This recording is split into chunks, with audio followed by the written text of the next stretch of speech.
प्रिय आत्मन, आइए आज हम आपको ऐसे रमणीय पावन प्रदेश की यात्रा पर लेकर चलते हैं जिसे न कभी आपने देखा और न सुना ही। इस कोलाहल भरे संसार से बहुत दूर स्थित सुरम्य घाटियों में बसा वह प्यारा प्रदेश, जहाँ पहुंचकर वापस आने की दोबारा इच्छा ही नहीं होती।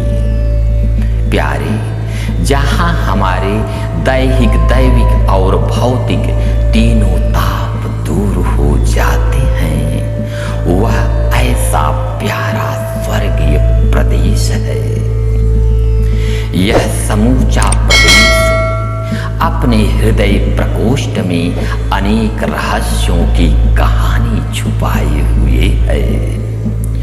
उसमें से एक रहस्य आज तक बना हुआ ही है कि इस रमणीय दिव्य प्रदेश में रह रही वह अनुपम सुंदरी कौन है। तो आइए चलिए चलते हैं उस सज धज कर नर्तन करती सुरम्य प्रकृति की गोद में, जहाँ परम शांति एवं आनंद का खजाना भरा पड़ा है। सुदूर स्थित उस प्यारी प्रकृति के नयनाभिराम दर्शन के लिए हमारी यात्रा प्रारंभ होती है। बड़ी उत्सुकता से हमारे कदम आगे चलते बढ़ते चले जा रहे हैं और हम बहुत दूर निकलते जा रहे हैं। आगे ऊबड़ खाबड़ भूमि वाली सुनसान घाटियों में हम प्रवेश कर रहे हैं। तो कहीं चढ़ाई तो कहीं समतल भूमि, जो हमारी जिंदगी के उतार चढ़ाव की कहानी कह रहे हैं। हम चलते ही चले जा रहे हैं उस पावन स्वर्गीय प्रदेश की खोज में। मित्रों, जब ध्याता, ध्यान और ध्येय तीनों एक हो जाते हैं तो विश्राम की हमें जरूरत ही नहीं पड़ती। चलते बढ़ते हमारे कदम ऐसे पावन रमणीय प्रदेश की सीमा में पहुंच रहे हैं, जहां पूरी प्रकृति ही नर्तन कर रही है। आंखें बहुत कुछ निहार लेने को लालायित है। यह पूरा प्रदेश ही हरितिमा की चादर को ओढ़े हुए है। मन ठहर ठहर कर प्रकृति की सुंदरता में नहाता चल रहा है। कहीं अमृतमय स्वच्छ जल का मंथर मंथर प्रवाह है, तो कहीं रुक रुक कर चलते पवन के मधुर प्रवाह के बीच फूलों से लदी झूमती डालियां, रह रह कर कभी रिमझिम फुहारों के बीच नहाता यह पूरा पावन प्रदेश, जहां घिर घिर कर आए ये भूरे बादल अपने भाग्य पर इठलाते हैं। अलौकिक फूलों की सुगंध से परिव्याप्त यह समूचा पावन प्रदेश, जिसकी सुगंध के बीच मन पता नहीं कहाँ खो जाता है। कहीं पवन के झोंकों के बीच झूमते बड़े बड़े केले के पत्ते फूलों नहीं समाते हैं। मानो इस दिव्य प्रदेश में सूक्ष्म रूप में रह रहे अमर महात्माओं को पंखा झलकर अपना भाग्य संवार रहे हो। कहीं रंग बिरंगी छोटी छोटी प्यारी चिड़ियां जो एक डाल से दूसरी डाल पर फुदक फुदक कर क्रीड़ा कर रही हैं, तो कहीं छोटे छोटे हिरन के बच्चे अपनी माँ के पास निश्चिंत उछल कूद रहे हैं। एवं शांति की मौन कथा में लीन यह सारा भूप्रदेश, जहाँ प्रकृति अपनी सुंदरता के बीच सज धज कर नीले आकाश तले शोभायमान है।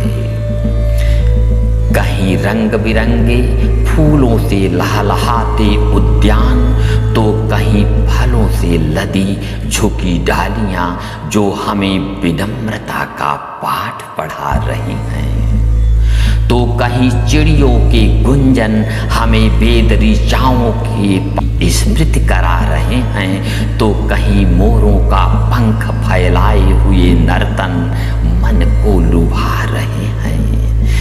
यह सारा भूप्रदेश कितना व्यवस्थित बसाया हुआ है।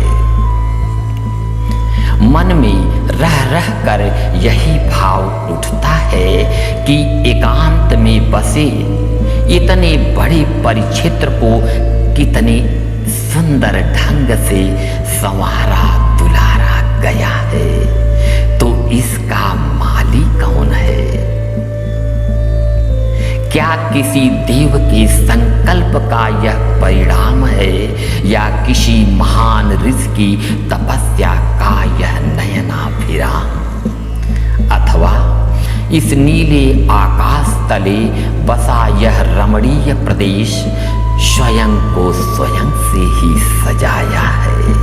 प्यारे, कुछ भी नहीं ज्ञात। इस प्रकृति के देव रूप के बीच हम स्वयं को खोजने की इच्छा लिए स्वयं को खोते जा रहे हैं। प्यारे, निश्चय ही यह यात्रा प्रकृति के देव रूप से मिलन की यात्रा है। यह यात्रा अशांति से शांति की खोज की यात्रा है। यह यात्रा प्रकृति के बाह्य एवं अंतर्दर्शन की यात्रा है। भूले बिसरे एक कदम कुछ आगे और बढ़ चलते हैं, जहां पवन के कंधों पर आरूढ़ बीड़ा की मधुर स्वर तरंगे कानों में हलचल पैदा करने लगती हैं। बलात् मन उस दिशा की ओर आकृष्ट होने लगता है। आगे बीड़ा की स्वर तरंगों की डोर पकड़े उस दिशा की ओर खिंचता ही जा रहा। आगे बढ़ता हुआ सहसा जब वहां पहुंचा तो मेरी दृष्टि श्वेत चंदन ललाट पर धारण की हुई श्वेत वस्त्राच्छादित देवी को बैठे हुए पाया। उस दिव्य मूर्ति को झुककर मैंने प्रणाम किया। उनकी सुकोमल अंगुलियां बीड़ा के तारों पर लगातार नाच रही थी, किंतु मनस चेतना अंतर जगत में व्याप्त थी। आश्चर्यचकित चुपचाप खड़ा उस दिव्य देवी का दर्शन करता रहा। यह परम शांत प्रदेश और अकेली यह सुंदरी मन ने कौन, क्यों और कैसे ये 3 प्रश्न खड़े कर ही दिए। अनंतर मैं स्वयं को स्वयं से समझाने लगा कि प्यारे, यह परमात्मा की सृष्टि तो बड़ी अद्भुत है और उनकी लीला अपरंपार है। फिर भी यह मन सोचता ही रह गया। अंततः निष्कर्ष पर पहुंचा कि जो अपने को परमात्मा को समर्पित कर देता है उसे न भूख की चिंता होती है और न प्यास की। डर तो स्वयं उससे डरने लगता है, क्योंकि उसके योग क्षेम का वहन स्वयं परमात्मा करने लगते हैं। इसी चिंतन में डूबा मैं भी एक वृक्ष की शीतल छाया में अपना आसन लगा लिया और उस यात्रा पर चल पड़ा, जहां पहुंचकर जीवन मृत्यु का बोध ही समाप्त हो जाता है। जीवन मृत्यु का